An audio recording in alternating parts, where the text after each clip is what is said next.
Hello दोस्तों, नमस्कार। मैं हूं अरविंद कुमार और आप देख रहे हैं टीचर्स परीक्षा। प्यारे दोस्तों, आज कुल होने वाले हैं 80 प्रश्न जो सभी प्रतियोगी परीक्षाओं के लिए इम्पोर्टेंट है। दोस्तों, आप एकदम विश्वास के साथ प्रश्न को प्रतिदिन 2 वीडियो हल करते रहिए। सभी प्रतियोगी परीक्षाओं में मैं दावा करता हूं कि कुछ प्रश्न आपके जरूर यहां से मिलेंगे। तो चलिए, पहला प्रश्न रहेगा। दोस्तों, चैनल पर नए हैं तो सब्सक्राइब कर लीजिएगा और बेल आइकन जरूर दबा लीजिएगा। पहला प्रश्न है, मानव शरीर में रक्त को शुद्ध करने वाला अंग कौन सा है? यानी मानव शरीर में रक्त को शुद्ध करने वाला अंग कौन सा होता है? तो प्यारे दोस्तों, इसका सही उत्तर हो जाएगा वृक्क यानी किडनी। किडनी जो रक्त को शुद्ध करती है, शरीर में रक्त को शुद्ध करने का काम होता है। ऑप्शन डी, किडनी, बिल्कुल सही जवाब हो जाएगा। तो दोस्तों, अगला सवाल रहेगा, पौधे में भोजन का परिवहन किसके द्वारा होता है? तो प्यारे दोस्तों, पौधे में जो भोजन का जो परिवहन होता है, यातायात होता है, वह होता है फ्लोएम के द्वारा। ऑप्शन बी, फ्लोएम, बिल्कुल सही जवाब हो जाएगा। अगला सवाल, जल का घनत्व अधिकतम होता है, कितना होता है दोस्तों? तो जल का घनत्व जो होता है अधिकतम 4 डिग्री सेंटीग्रेड पर होता है। घनत्व की बात हो रही है दोस्तों। 100 डिग्री पर बॉयल पॉइंट होता है और 0 डिग्री पर वो बर्फ जमने लगता है, लेकिन यहाँ पर घनत्व की बात हो रही है तो 4 डिग्री सेंटीग्रेड पर सबसे अधिक घनत्व होता है जल का। ऑप्शन बी, 4 डिग्री सेल्सियस, बिल्कुल सेंटीग्रेड, बिल्कुल सही जवाब हो जाएगा। अगला सवाल, पृथ्वी अपनी धुरी पर कितने समय में एक चक्कर पूरा करती है?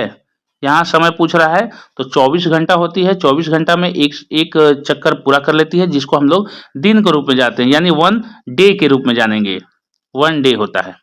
हालांकि 24 दशमलव कुछ होता है, जो कि एक एक्स्ट्रा दिन 366वां बनता है दोस्तों, वो लीप ईयर कहलाता है, तो वह कुछ होता है। लेकिन ऑप्शन में 24 घंटा दिया है तो ऑप्शन ए, 24 घंटा, बिल्कुल सही जवाब हो जाएगा। अगला सवाल, मानसून भारत में कब आता है?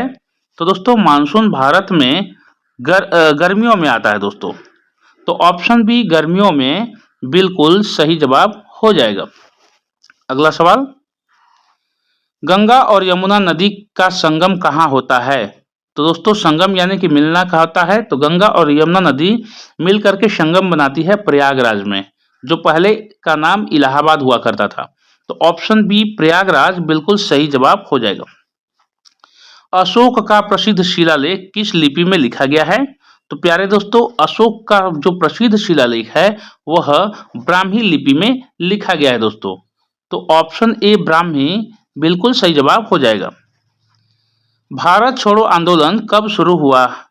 तो प्यारे दोस्तों, भारत छोड़ो आंदोलन शुरू हुआ था 1942 को, और ऑप्शन सी, बिल्कुल सही जवाब हो जाएगा। अगला सवाल है, भारतीय संविधान कब लागू हुआ? तो दोस्तों, भारतीय संविधान लागू हुआ था 26 जनवरी 1950 को, सभी लोग जानते हैं, और इस दिन हम लोग गणतंत्र दिवस के रूप में मनाते हैं प्रतिवर्ष। तो ऑप्शन बी, बिल्कुल सही जवाब हो जाएगा। अगला सवाल, भारत में संसदीय प्रणाली किस देश से ली गई है? तो भारत में संसदीय प्रणाली जो ली गई है वह देश है ब्रिटेन, जो ग्रेट ब्रिटेन। तो ऑप्शन बी, ब्रिटेन, बिल्कुल सही जवाब हो जाएगा। भारत में पंचवर्षीय योजना का शुभारंभ कब हुआ? तो दोस्तों, 1951 में भारत में पंचवर्षीय योजना शुरू हो गई थी। तो ऑप्शन बी, बिल्कुल सही जवाब हो जाएगा, 1951। भारतीय रिजर्व बैंक की स्थापना कब हुई थी? तो प्यारे दोस्तों, भारतीय रिजर्व बैंक की स्थापना हुई थी 1935 में। याद रखिएगा, 1935। आंसर सही हो जाएगा ऑप्शन ए। अगला सवाल, चुंबकीय क्षेत्र की इकाई क्या है? तो प्यारे दोस्तों, चुंबकीय क्षेत्र की जो इकाई होती है, यूनिट, वह टेस्ला होती है। तो ऑप्शन ए, टेस्ला, बिल्कुल सही जवाब हो जाएगा। अगला सवाल, प्रकाश का अपवर्तन किस कारण होता है? तो दोस्तों, प्रकाश का अपवर्तन जो होता है माध्यम का परिवर्तन होता है। किस कारण है? तो माध्यम के परिवर्तन से। तो ऑप्शन बी, माध्यम का परिवर्तन, बिल्कुल सही जवाब हो जाएगा। अगला सवाल, फ्रांसीसी क्रांति कब हुई थी? प्यारे दोस्तों, कुछ मैंने इसमें विश्व जीके से भी क्वेश्चन को रखे हैं, जो कि सभी प्रतियोगी परीक्षाओं के लिए बहुत ही इंपॉर्टेंट होने वाले हैं। सभी प्रतियोगी परीक्षाओं में ऐसे प्रश्न आ ही जाते हैं। तो फ्रांसीसी क्रांति कब हुई थी? तो प्यारे दोस्तों, 1789 यानी कि 1789 को फ्रांसीसी क्रांति हुई थी फ्रांस में? तो ऑप्शन बी 1789 बिल्कुल सही जवाब हो जाएगा। अगला सवाल, औद्योगिक क्रांति का प्रारंभ किस देश में हुआ? तो दोस्तों औद्योगिक क्रांति का प्रारंभ ब्रिटेन में हुआ था, जो इंडस्ट्रियल रिवॉल्यूशन के नाम से जाना जाता है। औद्योगिक क्रांति यानी इंडस्ट्रियल रिवॉल्यूशन ब्रिटेन से शुरू हुआ था। ऑप्शन सी ब्रिटेन बिल्कुल सही जवाब हो जाएगा। अगला सवाल, चंद्रगुप्त मौर्य को सिंहासन पर बैठाने और मौर्य साम्राज्य की स्थापना में किसका प्रमुख योगदान था? तो दोस्तों चंद्रगुप्त मौर्य को सपोर्ट किसने किया था? फुल्ली रूप से राजा किसने बनाया? ये सब कुछ चाणक्य नीति हुई थी। तो विष्णुगुप्त जो चाणक्य का प्रारंभिक नाम था वह चाणक्य के नाम से फेमस थे और चाणक्य ने चंद्रगुप्त मौर्य को सिंहासन पर बैठाने और मौर्य साम्राज्य की स्थापना करने में बहुत योगदान दिया था। ऑप्शन ए चाणक्य यानी कि विष्णुगुप्त बिल्कुल सही जवाब हो जाएगा। अगला सवाल है, इनकलाब जिंदाबाद का नारा किसने दिया था? तो प्यारे दोस्तों हमारे प्यारे शहीद भगत सिंह का यह नारा था, उन्होंने इनकलाब जिंदाबाद का नारा दिया था। ऑप्शन बी भगत सिंह बिल्कुल सही जवाब हो जाएगा। कौन सा शहर भारतीय स्वतंत्रता आंदोलन के दौरान साबरमती आश्रम के लिए प्रसिद्ध था? तो दोस्तों अहमदाबाद जो शहर था साबरमती आश्रम के लिए प्रसिद्ध था, क्योंकि साबरमती आश्रम वहीं स्थित है। ऑप्शन बी अहमदाबाद बिल्कुल सही जवाब हो जाएगा। जालियांवाला बाग हत्याकांड कब हुआ था दोस्तों? तो दोस्तों यह जालियांवाला बाग हत्याकांड, निर्मम हत्याकांड जिसको कह सकते हैं, वह हुआ था 1919 में, जो जनरल डायर के आदेश पर हुआ था। जनरल डायर के आदेश पर हुआ था और बाद में ये हत्या उसके करके जब वह लंदन चला गया तो हमारे प्यारे शहीद जो उधम सिंह थे, क्रांतिकारी उधम सिंह, उन्होंने ठान ली थी कि उसे गोली मारेंगे और वो जाके लंदन उसके हेडक्वार्टर के सामने गोली मार करके बदला लिया था। तो ऑप्शन ए 1919 बिल्कुल सही जवाब हो जाएगा। दोस्तों रेगिस्तान की भूमि के रूप में किस भारतीय राज्य को जाना जाता है? इंपॉर्टेंट प्रश्न है और बहुत ही फेमस प्रश्न है। आज का मोटो है कि फेमस प्रश्न, आप थंबनेल पे देख सकते हैं। रेगिस्तान की भूमि राजस्थान को कहा जाता है भारत में। तो दोस्तों भारतीय राज्य राजस्थान जो है सही उत्तर हो जाएगा ऑप्शन ए। अगला सवाल, भारत का सबसे बड़ा नदी द्वीप माजुली किस नदी पर स्थित है? तो कह सकते हैं कि माजुली जो द्वीप है नदी द्वीप है और नदी के बीच में है माजुली द्वीप, यह किस नदी पर स्थित है? तो प्यारे दोस्तों यह ब्रह्मपुत्र नदी पर स्थित है। ब्रह्मपुत्र नदी पर बना हुआ द्वीप है। ऑप्शन बी ब्रह्मपुत्र बिल्कुल सही जवाब हो जाएगा। सूर्य के चारों ओर पृथ्वी के एक चक्कर को क्या कहा जाता है? तो दोस्तों सूर्य के चक्कर जब पृथ्वी लगाती है तो इसको हम लोग कहते हैं परिक्रमण। परिक्रमा हम लोग कहते हैं कि सूर्य की परिक्रमा पृथ्वी करती है, तो परिक्रमण बोलेंगे। ऑप्शन बी राइट आंसर हो जाएगा परिक्रमण। भारत का सर्वोच्च न्यायालय कहाँ स्थित है? तो प्यारे दोस्तों भारत का जो सर्वोच्च न्यायालय है स्थित है दिल्ली में, दिल्ली। ऑप्शन बी बिल्कुल सही जवाब हो जाएगा दिल्ली। भारत के राष्ट्रपति का कार्यकाल कितने वर्ष का होता है? तो दोस्तों यह 5 वर्ष का होता है, यानी कि राष्ट्रपति का कार्यकाल जो होता है 5 वर्ष के लिए होता है। ऑप्शन बी बिल्कुल सही जवाब हो जाएगा। अगला सवाल है, हरित क्रांति किससे संबंधित थी? तो दोस्तों हरित क्रांति से ही शब्द में आप समझ सकते हैं कि हरित यानी कि हरा। हरित क्रांति किससे संबंधित थी? तो यह संबंधित थी सीधे तौर पे खाद्य उत्पादन से, पेड़ पौधे खाद्य उत्पादन से। तो यहाँ पर ऑप्शन बी खाद्य उत्पादन बिल्कुल सही जवाब हो जाएगा। हरित क्रांति में चावल गेहूं को उत्पादन के लिए बहुत जोर दिया गया था। भारत में सबसे अधिक रोजगार देने वाला क्षेत्र कौन सा है? तो दोस्तों भारत में सर्वाधिक जो रोजगार देता है वह कृषि क्षेत्र होता है। तो कृषि क्षेत्र जो है भारत में सबसे अधिक रोजगार देने वाला क्षेत्र है। तो ऑप्शन बी कृषि क्षेत्र बिल्कुल सही जवाब हो जाएगा। अगला सवाल है, मानव शरीर में लाल रक्त कोशिकाओं का निर्माण कहाँ होता है?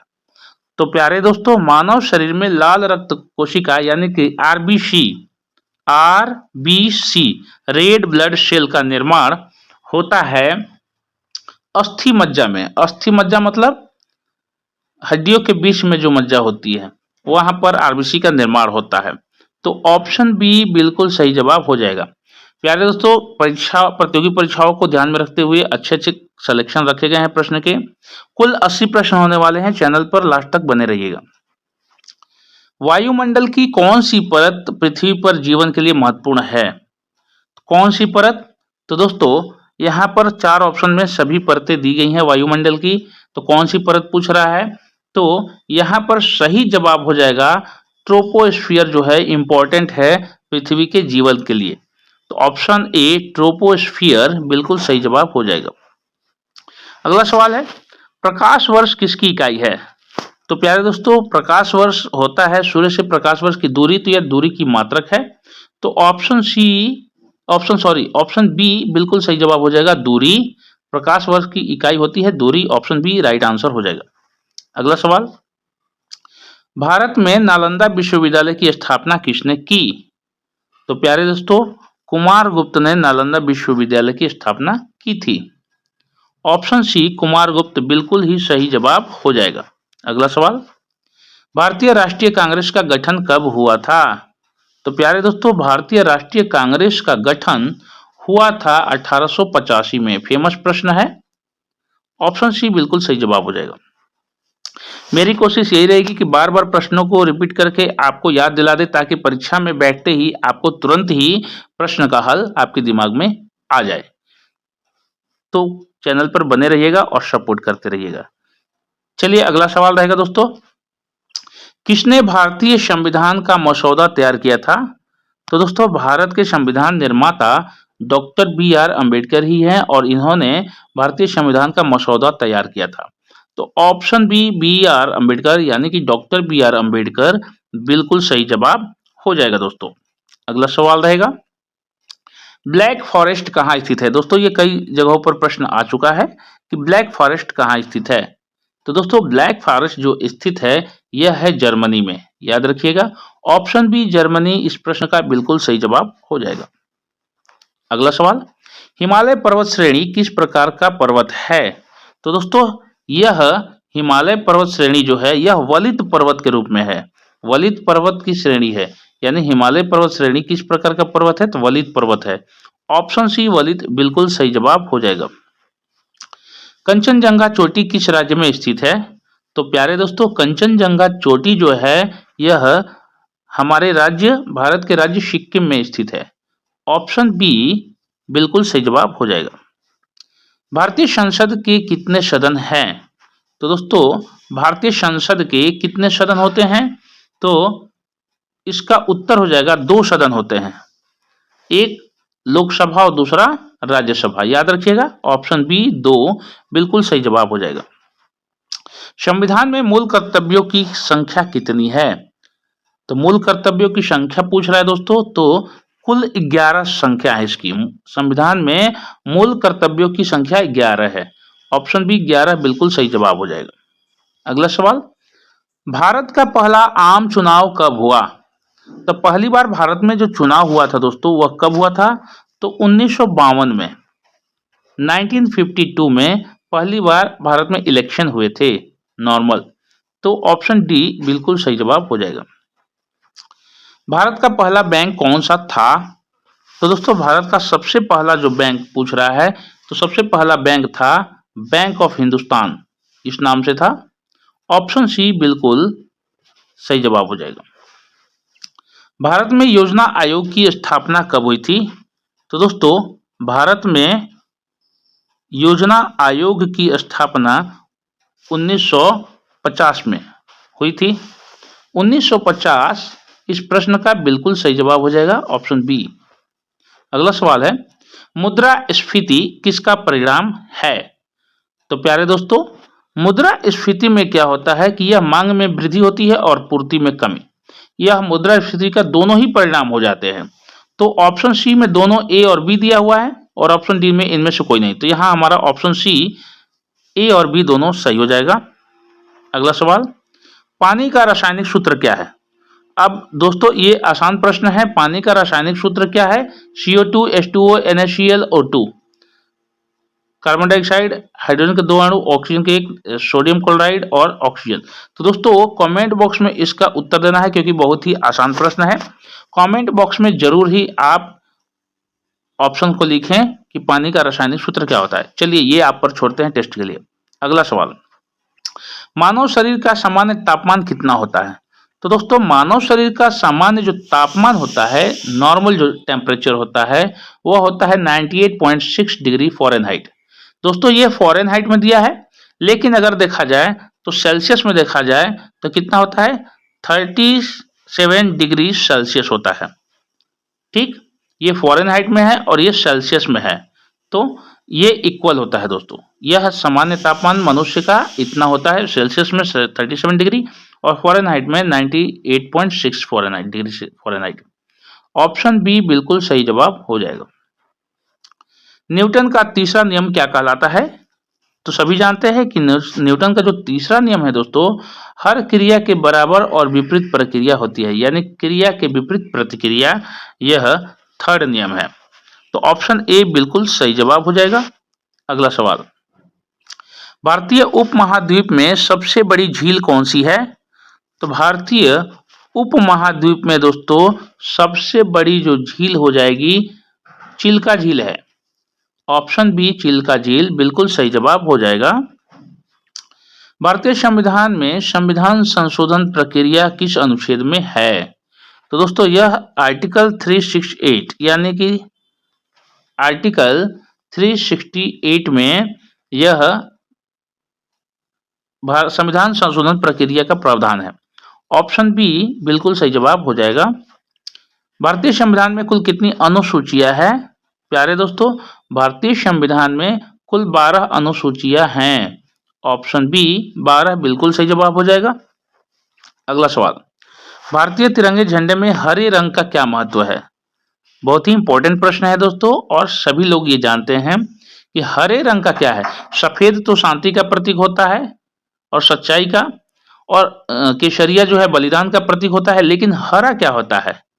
तो हरा होता है दोस्तों विकास और उर्वरता, यानी हरियाली और डेवलपमेंट की बात करता है, यानी कृषि से संबंधित है।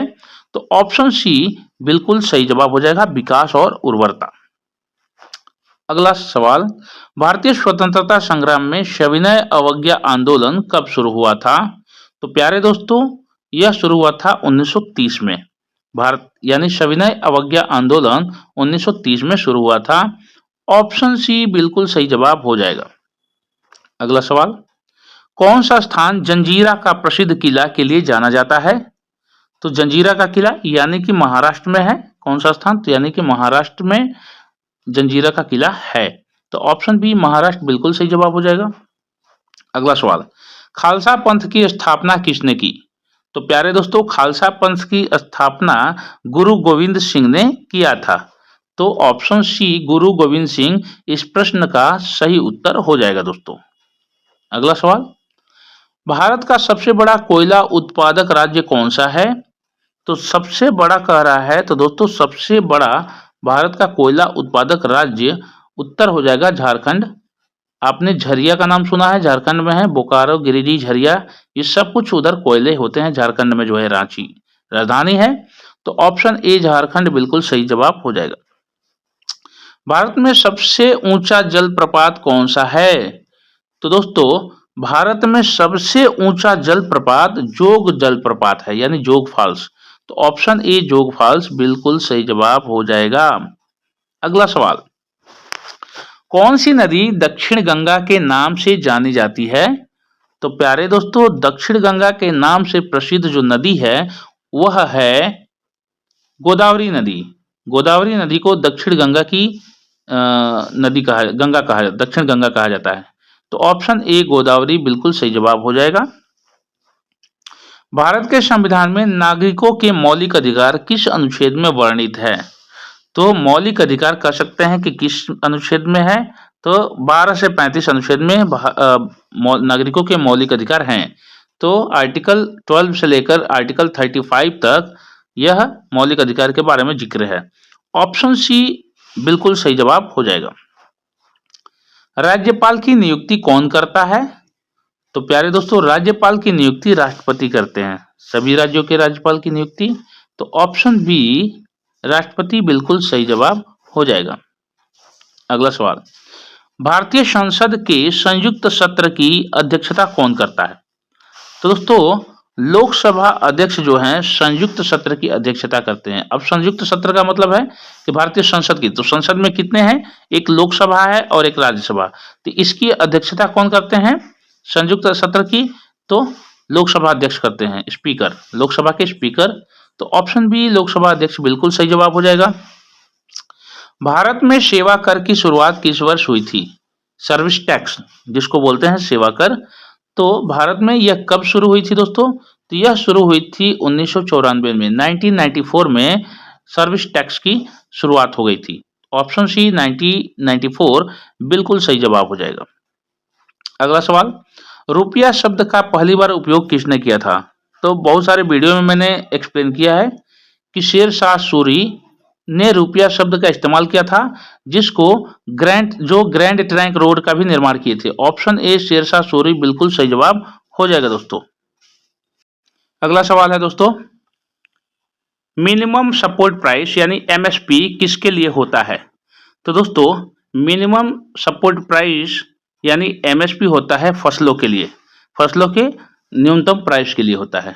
तो ऑप्शन ए फसलों बिल्कुल सही जवाब हो जाएगा। अगला सवाल है, डेंगू बुखार किस मच्छर से फैलता है? तो याद रखिएगा दोस्तों कि डेंगू जो होता है, डेंगू बुखार, वह एडिज मच्छर के काटने से होता है। एडिज मच्छर का नाम है, ऑप्शन ए एडिज बिल्कुल सही जवाब हो जाएगा। और जो मादा एनीफिलीज होती है उससे मलेरिया होता है दोस्तों। तो यहाँ एडिज डेंगू बुखार के बारे में बात हो रहा है, ऑप्शन ए सही हो जाएगा। पेनिसिलिन की खोज किसने की थी? तो प्यारे दोस्तों, पेनिसिलिन की खोज यह एक दर्द निवारक दवा है, तो इसका खोज अलेक्जेंडर फ्लेमिंग ने की थी। तो ऑप्शन ए अलेक्जेंडर फ्लेमिंग बिल्कुल सही जवाब हो जाएगा। हवा में सबसे अधिक मात्रा में कौन सी गैस होती है? तो प्यारे दोस्तों, हवा में सर्वाधिक नाइट्रोजन 74% में होती है। तो ऑप्शन सी नाइट्रोजन बिल्कुल सही जवाब हो जाएगा। हृदय का आकार किससे मिलता जुलता होता है? तो प्यारे दोस्तों, हृदय का जो आकार होता है, अगर हम लोग हाथ की मुट्ठी बनाते हैं तो उस मुट्ठी के आकार का होता है। तो ऑप्शन ए बिल्कुल सही जवाब हो जाएगा, मुट्ठी। अगला सवाल, डाई ऑक्साइड गैस का उपयोग मुख्य रूप से किसमें होता है? तो डाई ऑक्साइड जो गैस होती है उसका इस्तेमाल होता है शीतल पेय में, शीतल पेय यानी पेयजल में। तो ऑप्शन ए शीतल पेय बिल्कुल सही जवाब हो जाएगा। ऊर्जा का मात्रक क्या है? तो प्यारे दोस्तों, ऊर्जा का मात्रक होता है जूल। ऑप्शन बी जूल बिल्कुल सही जवाब हो जाएगा।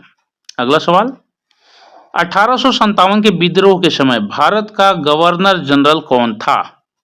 तो दोस्तों, जब विद्रोह हुआ था 1857 का, उस समय गवर्नर जनरल था लॉर्ड कैनिंग, लॉर्ड कैनिंग। तो ऑप्शन बी लॉर्ड कैनिंग बिल्कुल सही जवाब हो जाएगा इस प्रश्न का। अगला सवाल है, किसे भारतीय संविधान का जनक, father of the Indian constitution कहा जाता है? तो प्यारे दोस्तों, जो दलितों के मसीहा कहे जाते हैं डॉक्टर भीमराव अंबेडकर, उनको भारतीय संविधान का जनक कहा जाता है, father of the Indian constitution कहा जाता है डॉक्टर बी आर अंबेडकर। इस प्रश्न का बिल्कुल सही जवाब हो जाएगा ऑप्शन सी। अगला सवाल, कौन सा आंदोलन क्विट मूवमेंट के नाम से जाना जाता है? तो दोस्तों, क्विट मूवमेंट यानी कि भारत छोड़ो, यानी भारत छोड़ो आंदोलन को क्विट मूवमेंट आंदोलन जो कहा जाता है। तो ऑप्शन सी भारत छोड़ो आंदोलन बिल्कुल सही जवाब हो जाएगा। अगला सवाल रहेगा, ग्रीनविच मीन टाइम, ध्यान से सुनिएगा दोस्तों, इंपॉर्टेंट सेलेक्टेड प्रश्न है, 80 प्रश्न होने वाले हैं, चैनल पे बने रहिएगा। ग्रीनविच मीन टाइम यानी जीएमटी, याद रखिएगा जीएमटी, जो घड़ी वगैरह में टाइमिंग जो होती है, कभी कभी ये वर्ड लेटर्स दिख जाते हैं, तो इसको कहते हैं ग्रीनविच मीन टाइम। रेखा किस अक्षांश पर स्थित है? तो यह है 0 डिग्री देशांतर पर, इसीलिए टाइमिंग इसका शो करता है। तो ये टाइम आउट के लिए हाईलाइटेड है, 0 डिग्री देशांतर। ऑप्शन ए बिल्कुल सही उत्तर हो जाएगा।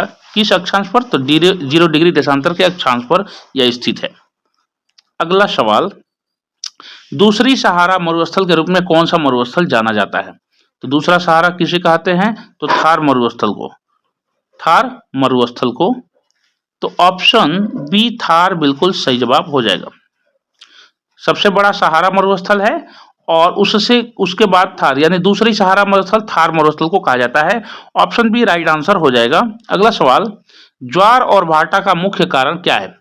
तो प्यारे दोस्तों, ज्वार और भाटा का मुख्य कारण होता है चंद्रमा का गुरुत्वाकर्षण। जब चंद्रमा का गुरुत्वाकर्षण पृथ्वी के नजदीक आने से होता है तो समुद्र जल ऊपर की तरफ उठती हैं, तो उसको ज्वार बोलते हैं। इसकी जाने की प्रक्रिया को ज्वार बोलते हैं। अब जब ये कमबैक होती है, तटों पर टकराती है, तो इसको भाटा बोलते हैं। तो ज्वार भाटा आप समझ गए। तो ज्वार और भाटा का मुख्य कारण क्या होता है? कि चंद्रमा का गुरुत्वाकर्षण। ऑप्शन बी बिल्कुल सही जवाब हो जाएगा। भारत में राज्यपाल का कार्यकाल कितने वर्षों का होता है? प्यारे दोस्तों, इनका कार्यकाल होता है 5 वर्षों का। जैसे राष्ट्रपति का होता है पूरे देश का, उसी तरह राज्य का राज्यपाल का होता है। तो ऑप्शन बी 5 वर्ष बिल्कुल सही जवाब हो जाएगा। अगला सवाल, राज्यसभा के सदस्यों का कार्यकाल कितना होता है? तो दोस्तों, राज्यसभा के सदस्यों का जो कार्यकाल होता है वह हो जाता है 6 वर्ष। इनका 1 वर्ष एक्स्ट्रा रखा गया है। ऑप्शन सी बिल्कुल सही जवाब हो जाएगा। संविधान के किस अनुच्छेद में अल्पसंख्यकों के अधिकार का वर्णन है? यानी अल्पसंख्यकों के लिए अधिकार है, कहाँ वर्णित है? तो दोस्तों, यह वर्णित है अनुच्छेद 29 और 30 में, यानी अनुच्छेद 29 और 30 में अल्पसंख्यकों के अधिकार का बात रखी गई है। तो ऑप्शन ए बिल्कुल सही जवाब हो जाएगा। अगला सवाल रहेगा दोस्तों, भारत का रिजर्व बैंक यानी आरबीआई कब स्थापित किया गया था? तो दोस्तों, यह स्थापित किया गया था 1935 में। 1935 में भारत का रिजर्व बैंक यानी RBI, reserve bank of India स्थापित किया गया था। ऑप्शन ए 1935 बिल्कुल राइट आंसर हो जाएगा। अगला सवाल, जीडीपी का पूरा रूप क्या है, यानी फुल फॉर्म क्या है? तो दोस्तों, जीडीपी का फुल फॉर्म हो जाएगा gross domestic product. Gross domestic product, याद रखिएगा, बहुत सारे प्रश्न ये प्रतियोगी परीक्षाओं में आ सकता है। Option A gross domestic product GDP का पूरा रूप है। ऑप्शन ए बिल्कुल सही उत्तर हो जाएगा। अगला सवाल, गरीबी हटाओ का नारा किसने दिया? तो दोस्तों, यह नारा इंदिरा गांधी जी ने दिया था, जो स्वतंत्र भारत की प्रथम प्रधानमंत्री थी। श्रीमती इंदिरा गांधी ने यह नारा दिया था गरीबी हटाओ, और इन्होंने अच्छा कार्य भी किया था। तो ऑप्शन बी यहां बिल्कुल सही जवाब हो जाएगा, इंदिरा गांधी। अंतिम प्रश्न रहेगा इस वीडियो का, विद्युत प्रतिरोध का एसआई मात्रक क्या है? तो प्यारे दोस्तों, विद्युत प्रतिरोध का एसआई स्टैंडर्ड यूनिट क्या होता है? तो इसका स्टैंडर्ड यूनिट मात्रक का हो जाएगा ओम। और ओम को ऐसे प्रदर्शित किया जाता है, आपने फिजिक्स वगैरह में देखा होगा। तो ऑप्शन बी बिल्कुल सही जवाब हो जाएगा, ओम। तो दोस्तों, ये थे हमारे 80 आज के जीके एमसीक्यू जो बहुत ही इंपॉर्टेंट थे। और आज का जो टेस्ट प्रश्न होने वाला है इस प्रकार है कि मोनालिसा किसके द्वारा कृत एक विश्व प्रसिद्ध चित्र है? क्या है? मोनालिसा पेंटिंग के बारे में बात हो रहा है। यानी सीधे तौर पे कह सकते हैं कि मोनालिसा पेंटिंग को किसने चित्रित किया था? तो option A Evangelista Torricelli, Karl Marx, Dayaram Sahni और लियोनार्डो दा विंची। ये ऑप्शन है। कमेंट बॉक्स में आप इसका जरूर अटेम्प्ट कीजिए, अपना उपस्थिति दर्ज करें दोस्तों। और ऐसी ही वीडियो प्रतिदिन 2 वीडियो अपलोड होती रहती है इस चैनल पर। तो चैनल पर नए हैं तो सब्सक्राइब करके बेल आइकन जरूर दबा लीजिएगा दोस्तों, ताकि नोटिफिकेशन आपको पहुंचे और आप तक वीडियो सबसे पहले पहुंचे। तो दोस्तों, इसी उम्मीद के साथ मिलते हैं एक अगले धमाकेदार वीडियो में। तब तक के लिए जय हिंद, वंदे मातरम।